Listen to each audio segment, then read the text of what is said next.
Alright guys, time for another episode of optimization and some walkthroughs of factories. So this time I'm covering resource site 33811. And we're going to have, first up, we got guided Javelin type 2. So if you remember, we had a guided Javelin early on, and it could only be built because everything fell down and we could stack it up that way. However, now we have a new block called the lifter, and basically when a block goes on top of it, it gets pushed up. So we've got the same three inputs. We've got our nose, our rocket, and the fuselage, and we need to stack this up.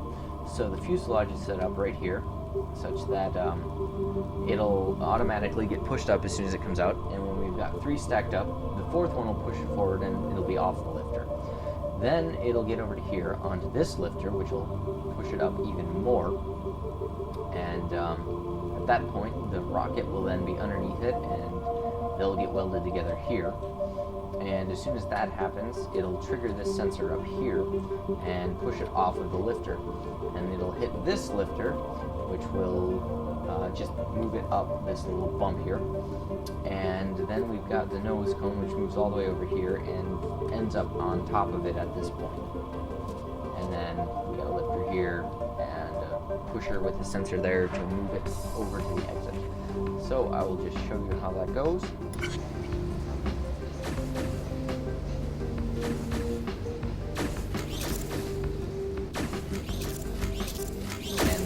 Kind of just stack up. They get triggered by this sensor right there. So as soon as there's a body of the rocket for being pushed onto, it gets pushed onto it and welded together.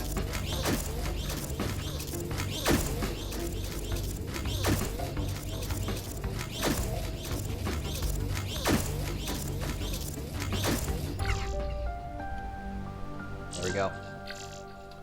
Alright, next up, we're making a nice chair. All the puns.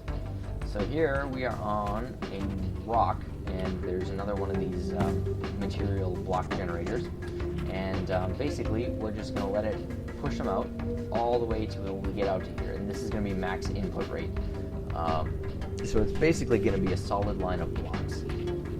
And as soon as we get the last one, they'll all get pushed off, and things will happen with them, and we'll end up with this chair. So we get 3 or 4 over here. 2 of them get welded into, or get welded together, and 2 of the other ones get welded together, and then they stack up down here and get welded together into this back here, these 4 blocks right there. And then once that is built, this sensor will allow this pusher to go, and they'll move over here. And then every time we've got one of those ready, I guess that's our trigger for the last one to have finished being built. So then we get 2 more blocks. They go, how does this work? 2 blocks here, and 2 more blocks there. Oh, this is for the bottom, the group of 6. So we get 2 blocks going onto here, 2 blocks from this way going onto here, and 2 blocks from there. And they all get welded together into a big block of 6 here. And then once that's ready, it comes out and it gets moved up and over the stuff we've got out here. And finally, we get a group of 2 more for the arm. And that gets rotated and moved, and it falls right in place here on top of the base along with the back piece. And then I guess, once the second back piece is here, sorry, it's been a while since I built this. Once the second back piece is here, it pushes this out, and that allows the chair to go to the exit. So let me show you how this works. So we got them coming out, solid line of blocks. They all get pushed off. So we got 6 there being made into the chair, or the base. Immediately get rotated and moved. And then we've got 2 here being turned into the arm. They also get rotated and moved over to here. And they fall in place along with the base. And then we've got the back here. And that comes through here and falls onto the base also. And immediately after that, the next back pushes the first chair out, and it goes to be finished.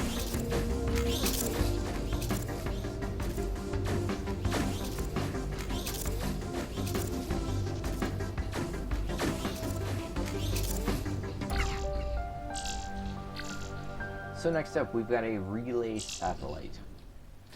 What do these things look like? These are kind of cross-leg things, and they've got solar panels on the sides. So we've got our main body here, and I just get 3 of those together welded, and then they get pushed out by the next one and onto here, where they get stamped. As you can see, there's a stamp in the middle only on one side. So that gets stamped here, and then it's rotated immediately so that that stamp is facing the right way. And then once the second one comes along, it gets lifted up and pushed forward over to here where it's dropped down there. At that point, we should have some of these side panels. So the way that works is outputting at max rate, so they're going to be solid line of blocks again. Once we've got one here at the end, there'll be 2 here. They'll get pushed over and welded. So we got 2 groups of 2 welded together. And one of them will go onto this lifter and pushed over to here.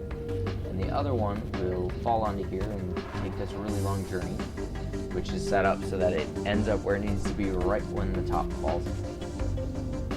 So then once all that is there, it's all welded together, and this piece on the long track here is the last one to show up. So this sensor will then trigger the pusher right here, and it'll get pushed onto the final location. So start out, we're getting 3 of these at a time. They get stamped and rotated so that the stamp is facing the right way. They're then moved up and pushed down to where they need to be, and the solar panels meet up with them at the same time and get welded on.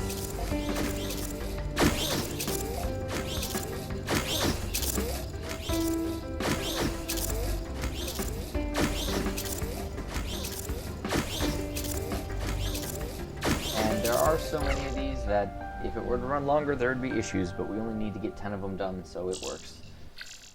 But you could deal with that by using an eviscerator to destroy any extra ones that stack up.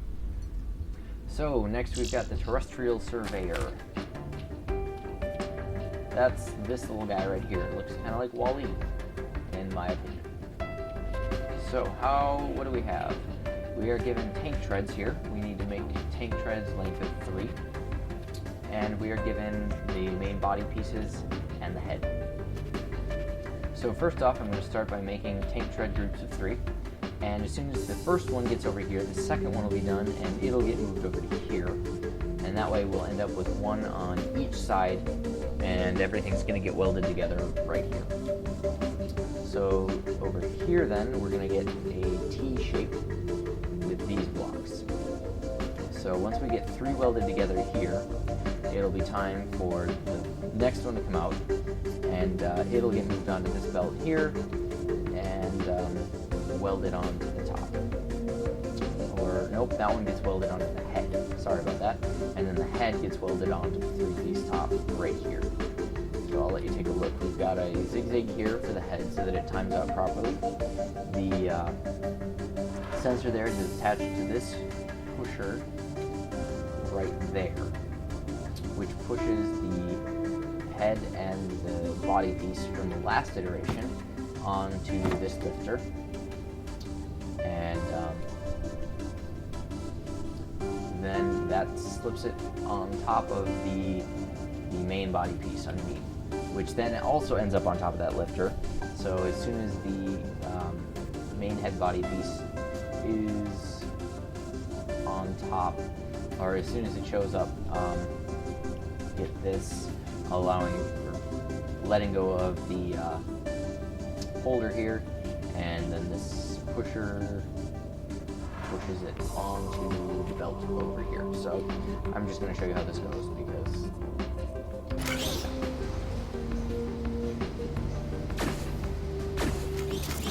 we get a group of 3 of those and 1 extra. Head gets welded onto the 1 extra and then moved on top of it, and the whole thing ends up over here, and it just gets welded right onto the wheels. And since that's the last piece, the conveyor belt moves it out, and it gets moved up and over and rotated. So let's watch that from the beginning. We have a head over here. It's welded on to the top.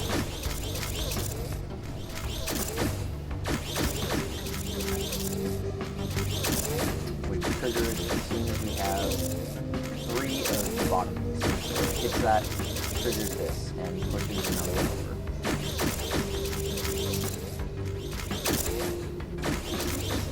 And the 2 sensors there were to make sure that the blocker stays pulled back long enough so that it doesn't push the finished product forward again. So I'm going to actually show you more over here just so you can get a good look at how the tank treads are treated. So those are 2 tank treads that get split up on separate tracks. And they just kind of sit here and wait for the middle piece to show up. And then I weld it in, and it moves up and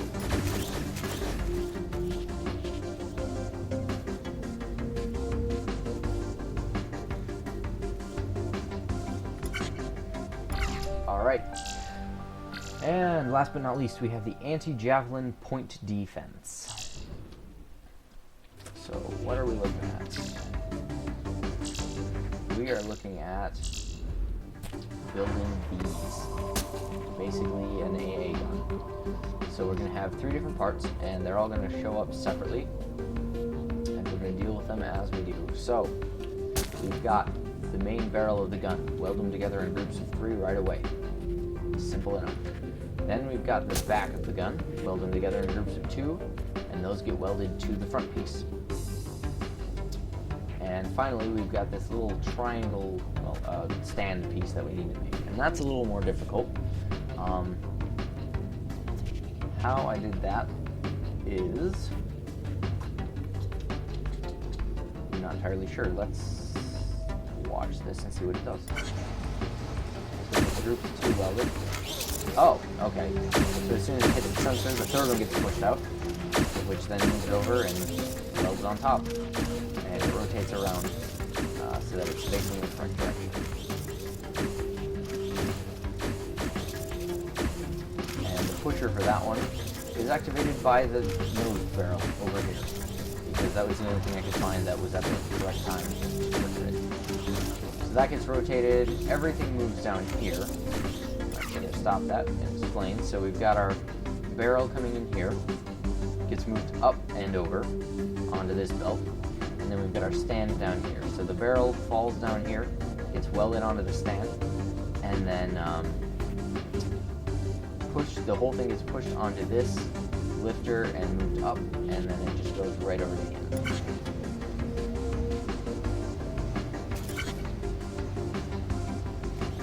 So nose onto the lifter, or nose onto the stand, whole thing gets pushed over and onto the lifter and up, and then just straight to the end.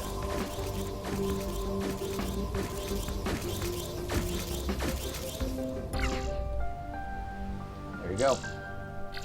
And that's all I got for this video. Hope I'm not going too fast for you guys with these. I really couldn't tell you. From my perspective, I feel like it's fine, but I honestly don't know.